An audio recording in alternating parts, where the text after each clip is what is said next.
और इस पर 4 बजे मतदान होगा ताकि सबको जानकारी रहे। श्री अर्जुन राम मेघवाल जी। धन्यवाद अध्यक्ष महोदय।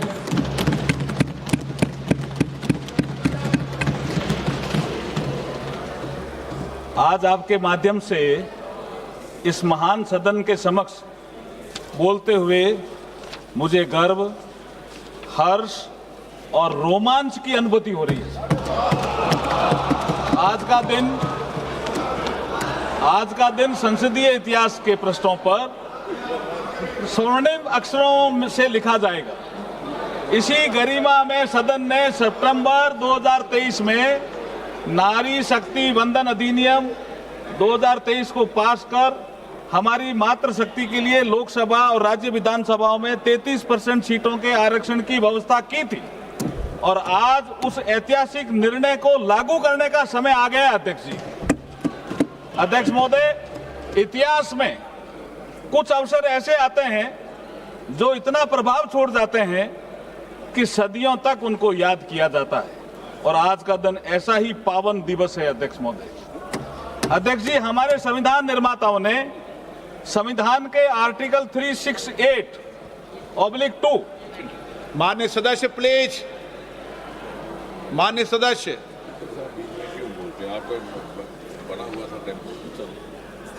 माननीय सदस्य, मैं आग्रह करता हूं कि अगर आप इस तरीके से उठेंगे तो मैं नामजद तरीके से बोलना पड़ेगा मुझे। प्लीज बैठिए, प्लीज माननीय सदस्य बैठिए। माननीय मंत्री जी महत्वपूर्ण संविधान संशोधन बोल रहे हैं, चलिए बैठिए। विशाल दा पाटिल, विशाल दा पाटिल, क्या तरीका, कई बार समझा दिया आपको। अगर आप व्यवस्था का पालन नहीं करेंगे तो आपको बोलने का मौका नहीं दिया जाएगा। माननीय अर्जुन मेघवाल जी। अध्यक्ष महोदय, जैसे आपने पहले कहा, मैंने शुरू कर दिया था, लेकिन जो आइटम आपने 10 नंबर रूल 66 में रिलैक्सेशन दिया, इसलिए मैं आपसे ये भी अनुरोध करता हूं कि जो अपना आइटम 11, 12 और 13 इन सब पे विचार करने के लिए एक साथ आप विचार करने की अनुमति हमें प्रदान करें। अध्यक्ष महोदय, मैं ये कह रहा था कि हमारे संविधान निर्माताओं ने संविधान के आर्टिकल 368/2 के माध्यम से संविधान को ये शक्ति प्रदान की है जिसके माध्यम से हम आवश्यकता अनुसार संशोधन कर लोक हित के निर्णय लागू कर सकते हैं। ये संसद को ही शक्ति दी है संविधान ने आर्टिकल 368 के तहत। इस पवित्र उद्देश्य से नारी शक्ति वंदन अधिनियम को लागू करने के लिए तीनों बिल आज इस महान सदन के समक्ष प्रस्तुत हुए हैं। महिलाओं को उचित प्रतिनिधित्व मिले, इसके लिए संविधान सभा में बहस हुई। श्रीमती हंसा मेहता, श्रीमती रेणुका रे, श्रीमती पूर्णिमा बनर्जी, श्रीमती अम्मू स्वामीनाथन जैसी महिला सदस्यों ने महिला प्रतिनिधित्व के मुद्दे पर संविधान सभा के समक्ष भी उठाया था। इसका मतलब मुद्दा 1949 से भी चल रहा है। अध्यक्ष महोदय, हमारे संविधान की प्रस्तावना में एक जस्टिस शब्द का उल्लेख हुआ है। जस्टिस की अपन बात को जोर देकर के भी संविधान सभा के निर्माताओं ने कहा है। जस्टिस भी 3 प्रकार का उन्होंने कहा है: सामाजिक, आर्थिक, राजनीतिक न्याय। सर्वप्रथम यदि हम सामाजिक न्याय की बात करें तो ऐसा नहीं है कि इस दिशा में कदम नहीं उठाए गए। जो भी सरकारें रही उस पर चिंतन हुआ, लेकिन आदरणीय नरेंद्र मोदी जी की सरकार आने के बाद मातृशक्ति के सामाजिक न्याय के लिए अनेक योजनाएं संचालित की गई। वह उनकी स्पीड और स्केल को बढ़ाया गया। मोदी जी जब महिलाओं के लिए शौचालय बनाते हैं तो महिलाओं के सम्मान में वृद्धि होती है, उससे इज्जत घर का नाम दिया जाता है। पीएम आवास के माध्यम से जब 69% मालिका हक मातृशक्ति को दिया जाता है तो वो सुरक्षित महसूस करती है। उज्ज्वला योजना के माध्यम से जब गैस चूल्हा मिलता है तो स्वास्थ्य में सुधार होता है। धुएं भरी रसोई से लेकर गरिमापूर्ण जीवन तक, यही हमारा सामाजिक न्याय जिसकी कल्पना कभी बाबा साहब बी आर अम्बेडकर साहब ने की थी कि हमें नागरिकों को, समस्त नागरिकों को सामाजिक न्याय, आर्थिक न्याय, राजनीतिक न्याय देना होगा। प्रधानमंत्री मातृ वंदना योजना के माध्यम से जब गर्भवती महिला को पोषण मिलता है तो आने वाला भविष्य भी संवरता है। मैटरनिटी अवकाश को 12 सप्ताह से बढ़ाकर 26 सप्ताह किया जाता है तो पारिवारिक दायित्वों की पूर्ति का समय मिलता है। शस्त्र सेनाओं में महिलाओं को जब स्थायी कमीशन प्रदान करने से राष्ट्र सेवा में डिफेंस फोर्सेज का अभिन्न हिस्सा बनती है तो महिलाएं सशक्त होने का एहसास महसूस करती है। इसी प्रकार हम आर्थिक न्याय की बात करें, मैंने अभी तक सामाजिक न्याय की बात करी, अब मैं आर्थिक न्याय की बात करता हूं। अगर आर्थिक न्याय की बात करें तो योजनाएं पहले भी बनी, लेकिन जब मोदी जी आते हैं 2014 में तो इन योजनाओं के क्रियान्वयन में और परिणाम में विजिबल चेंज नजर आता है। महिलाओं के लिए जनधन खाते, प्रधानमंत्री मुद्रा योजना, सुकन्या समृद्धि योजना, लखपति दीदी, मुद्रा योजना में तो 60% से ज्यादा महिलाएं आर्थिक रूप से सशक्त और समर्थ बन रही है। तो सेल्फ हेल्प ग्रुप और स्टार्टअप के संचालन में स्वयं निर्णय प्रक्रिया में भागीदार बनकर आर्थिक योजना में सहभागिता दे रही है। अध्यक्ष महोदय, ये सब क्यों संभव हो पाया? ये ऐसे ही नहीं हुआ। ये उस दृढ़ इच्छा शक्ति और पवित्र भावना का परिणाम है जो आदरणीय नरेंद्र मोदी जी मातृ शक्ति के लिए रखते हैं। इसलिए हम कहते हैं कि हमारे पास नियत भी है, नीति भी हो और मोदी जी जैसे सशक्त नेता भी हैं। अध्यक्ष महोदय, यदि हम राजनीतिक न्याय की बात करें, अभी मैंने सामाजिक न्याय की बात करी, आर्थिक न्याय की बात करी और राजनीतिक न्याय की बात, ये संविधान का जो हमारा प्रीएम्बल है उसी में उल्लेखित है। अध्यक्ष जी, पहला शब्द ही न्याय है। तो हम राजनीतिक न्याय की बात करें तो सर्वप्रथम हमारे संविधान निर्माता बाबा साहब भीमराव अंबेडकर जी ने महिलाओं को राइट टू वोट का अधिकार दिया। ये राजनीतिक न्याय है सर, जिसे उन्होंने यूनिवर्सल एडल्ट फ्रेंचाइज कहा। महिलाओं को राजनीतिक रूप से सक्रिय भागीदारी की ओर बड़ा कदम बढ़ाया। यूनिवर्सल एडल्ट फ्रेंचाइज को लेकर ऑल इंडिया वुमेन्स कॉन्फ्रेंस जो 1927 में, ये 100 साल का संघर्ष है सर, 1927 में पुणे में आयोजित हुई थी। 1931 तक सभी को वैक्स मताधिकार की मांग की गई थी, जिसे बाबा साहब भीमराव अंबेडकर जी द्वारा भारत के संविधान में साकार रूप दिया गया। राइट टू वोट महिलाओं को। बाबा साहब का कहना था, I quote, I measure the progress of a community by the degree of A progress which women have achieved. अर्थात मैं किसी समाज की प्रगति को महिलाओं की प्रगति से मापता हूं। माननीय अध्यक्ष जी, यहां एक विषय और उल्लेखनीय है कि जहां भारत में बाबा साहब ने आजादी के तुरंत बाद महिलाओं को समान मताधिकार उपलब्ध कराया, वहां दुनिया में, जो विकसित कही जाने वाली दुनिया में, लंबे समय तक महिलाओं को संघर्ष करना पड़ा। मैं इंग्लैंड का उदाहरण देता हूं, यूके का उदाहरण देता हूं अध्यक्ष जी, यूएस का। यूएस 1776 में आजाद हुआ, लेकिन महिलाओं को मताधिकार मिलने में कितने साल लगे? 144 वर्ष। और यूनाइटेड किंगडम, इसमें तो 1918 में महिलाओं को मताधिकार दिया, लेकिन लिमिटेड कर दिया कि जो महिलाएं 30 साल से उम्र के अधिक हो या जिनका पति प्रॉपर्टी से संबंधित क्वालिफिकेशन रखता हो, उसको दिया। और उसके 10 साल बाद 1928 में द इक्वल फ्रेंचाइज एक्ट के माध्यम से 21 वर्ष से अधिक आयु की महिलाओं को समान मताधिकार मिला। राइट टू रिप्रेजेंटेशन बाबा साहब का मूल वाक्य हुआ करता था। आज हमारे यशस्वी, तपस्वी, कर्मयोगी प्रधानमंत्री श्री नरेंद्र मोदी जी इसी दिशा में सोच रहे हैं। इसी कारण मातृशक्ति को नीति निर्माण में भागीदार बनाने के लिए महत्वपूर्ण बिल पेश हुए हैं। ये बिल महिलाओं के समान भागीदारी के पॉलिटिकल जस्टिस को पूरा करेगा। सर, आर्थिक न्याय, सामाजिक न्याय, राजनीतिक न्याय की बात प्रस्तावना में तो खूब कही गई है, लेकिन लोगों ने उसको लागू करने का प्रयास नहीं किया। अगर लागू करने का प्रयास किया तो आदरणीय नरेंद्र मोदी जी ने करने का प्रयास किया। अध्यक्ष महोदय, अब मैं आपकी अनुमति से बिल के प्रावधानों के विषय में सदन को थोड़ा अवगत कराना चाहता हूं। जब आजादी के 75 वर्ष के बाद अमृतकाल के युग में प्रधानमंत्री श्री नरेंद्र मोदी जी ने नए संसद भवन में पहले बिल के रूप में 18 से 21 सितंबर 2023 को विशेष सत्र के माध्यम से नारी शक्ति वंदन अधिनियम पारित करवाकर लोकसभा व विधानसभा में महिलाओं के 33% प्रतिनिधित्व को सुनिश्चित करके लोकतंत्र को पुष्पित व पल्लवित करने का अभिनव कार्य किया है। आज उसी श्रृंखला में हम ये अमेंडमेंट बिल लेकर के आए हैं। इसी संसद में 17वीं लोकसभा के दौरान 18 से 21 सितंबर 2023 को आयोजित विशेष सत्र में पारित की गई द कॉन्स्टिट्यूशन 106 अमेंडमेंट एक्ट, जिसको हम नारी शक्ति वंदन कहते हैं, और जिसको 28 सितंबर को राष्ट्रपति जी ने अनुमोदित किया।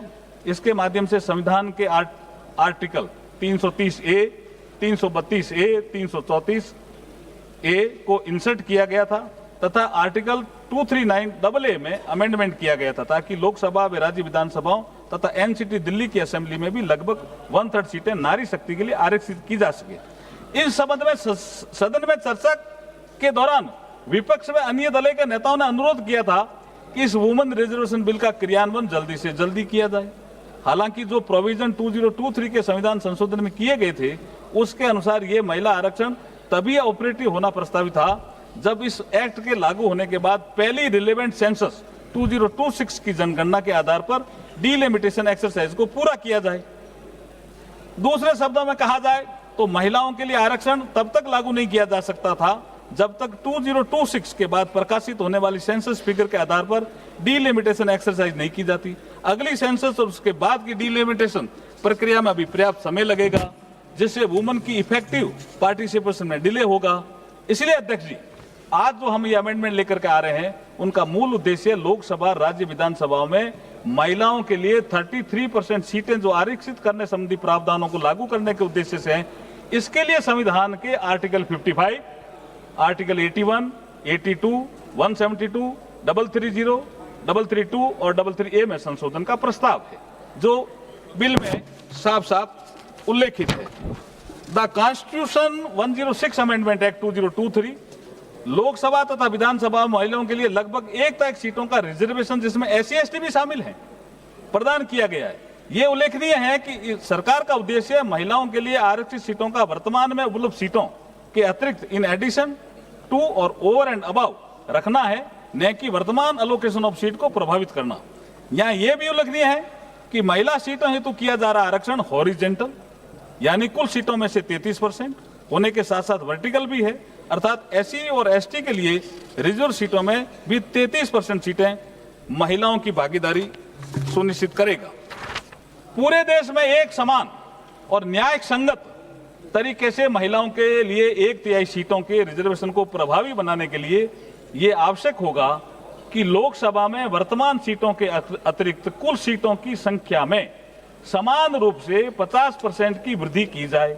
लोकसभा की वर्तमान सीटों में 50% की वृद्धि की जाती है तो सदन की नई स्ट्रेंथ 815 सदस्यों की होगी। इसमें से 272 सीटें महिलाओं के लिए आरक्षित होगी जो कुल 815 सीटों का 1/3 है।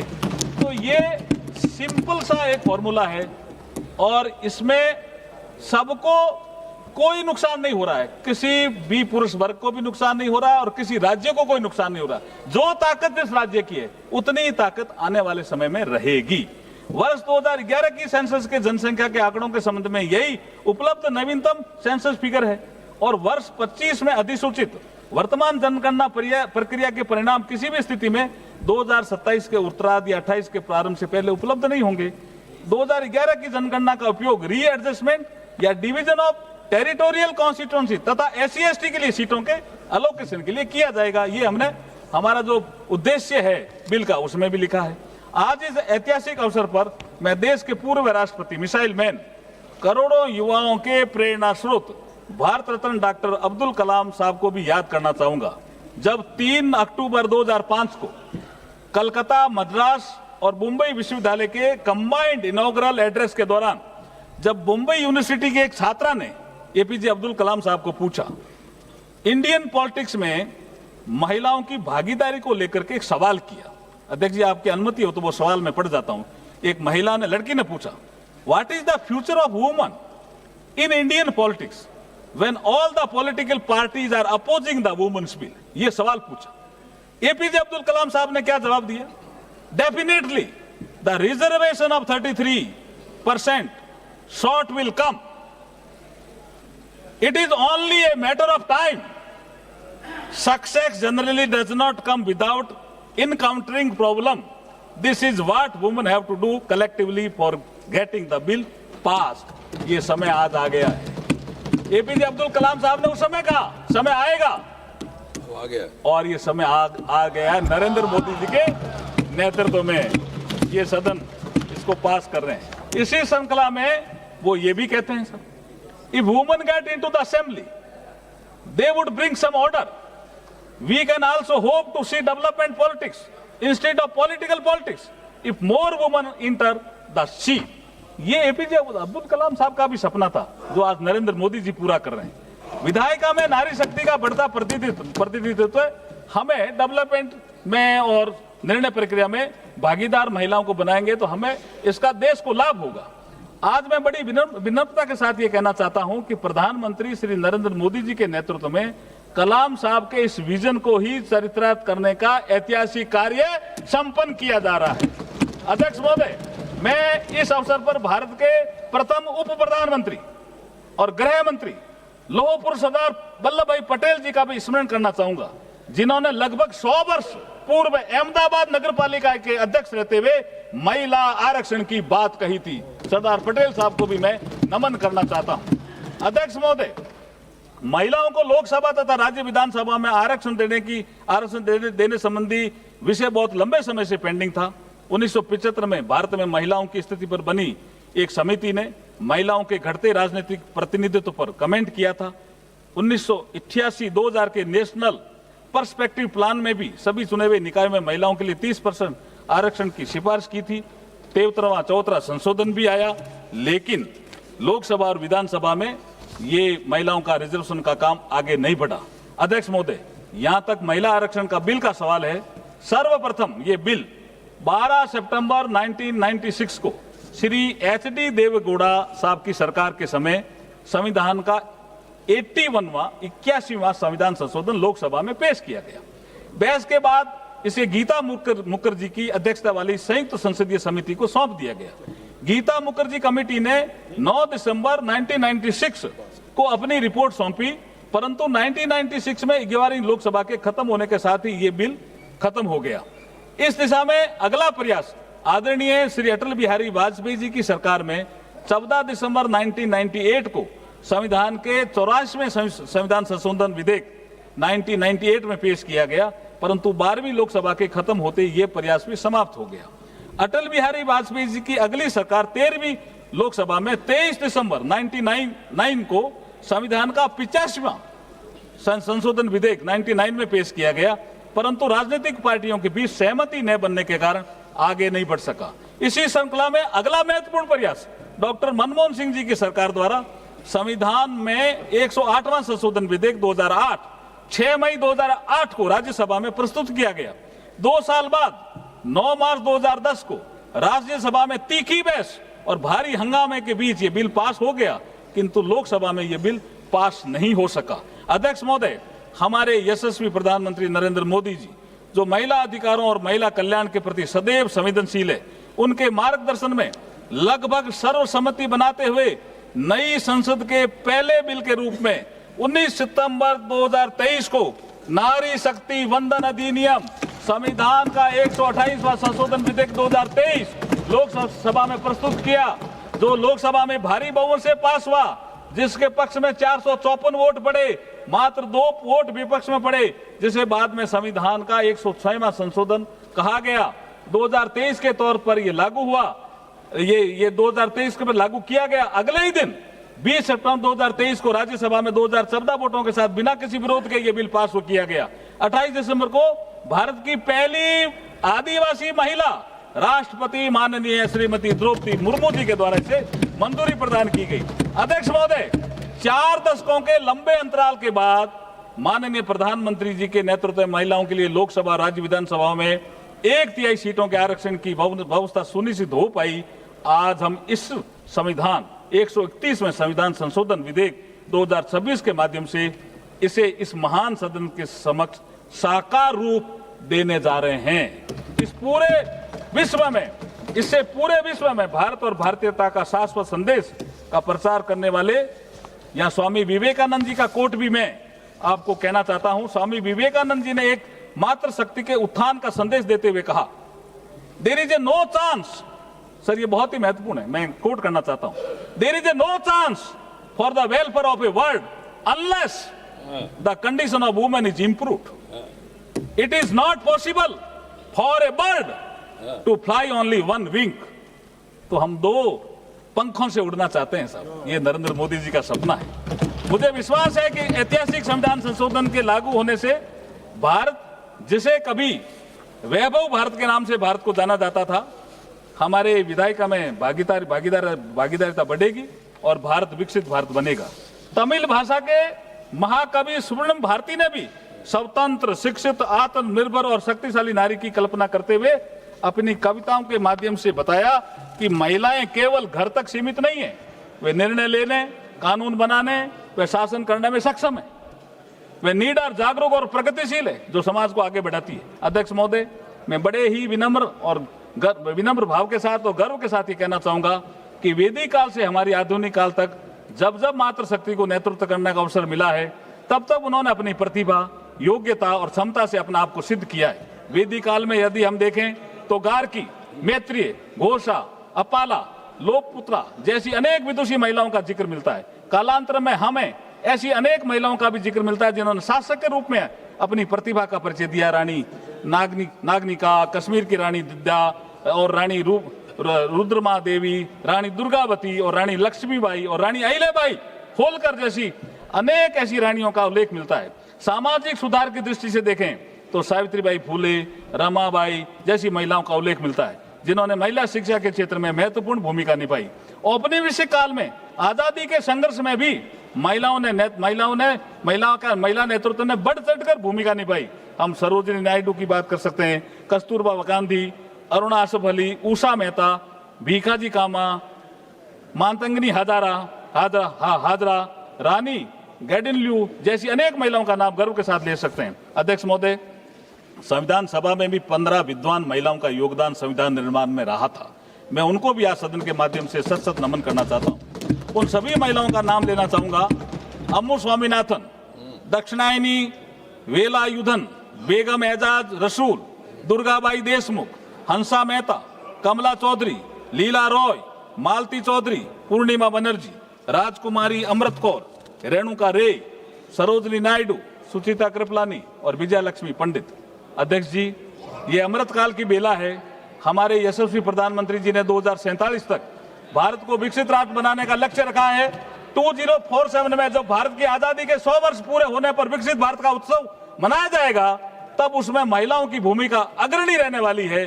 इसलिए मैं आज इस सदन के समक्ष सभी माननीय सदस्यों से ये निवेदन करता हूं कि इस बिल को सर्वसम्मति से पास कर हमारी मातृशक्ति को उनका अधिकार दिलाने के लिए अपना योगदान दें। अध्यक्ष महोदय, भारत के संविधान की प्रस्तावना में जो पहला शब्द we the people of India, अर्थात हम भारत के लोग को कोट करते हुए उनको कहना चाहता हूं, सबको, आपको, हम भारत के लोग, क्योंकि भारत के लोगों ने हमें यहां चुन करके भेजा है। हम भारत के लोग, बन रहा है ऐसा सुखद संयोग, बनेगा विकसित राष्ट्र, बढ़ेगा सब में परस्पर सहयोग, हर आंगन से संसद तक होगी नारी की भागीदारी, हर निर्णय में उसकी भी होगी पूरी जिम्मेदारी, ऐसा होगा सुपुल सहयोग, हम भारत के लोग, ऐसा बन रहा सुखद सहयोग।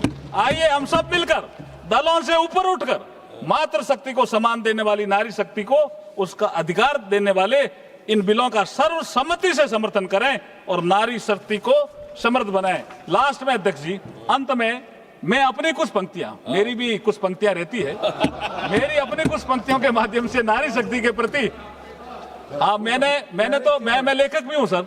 मैंने किताब तो मेरी पत्नी पे ही लिखी है ना, एक सफर हम सफर के साथ। लेखक मैं हूं, सब्जेक्ट मेरी पत्नी है, तो मैं कवि भी हूं। तो नारी शक्ति के प्रति अपनी भावना व्यक्त करते हुए अपनी वाणी को विराम दूंगा। लेकिन भावना क्या है, ये बहुत शानदार है सर। हमारी आन है नारी और हमारी शान है नारी, विकसित हो रहे भारत की ये पहचान है नारी। अमृतकाल का उत्सव है, शक्ति समान का उत्सव है, पूरा विश्व देखेगा आज नारी उत्थान का उत्सव। निर्णय की प्रक्रिया में बनेगी अब ये सहभागी, बहुत लंबी तपस्या से अब ये आशा जागी।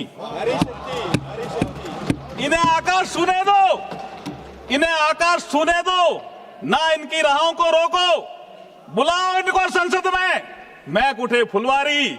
आज हमारी आन है नारी, हमारी शान है नारी, विकसित हो रहे भारत की पहचान है नारी। अध्यक्ष जी, बहुत बहुत धन्यवाद, आपने बोलने का अवसर दिया, बहुत बहुत आभार, धन्यवाद। आप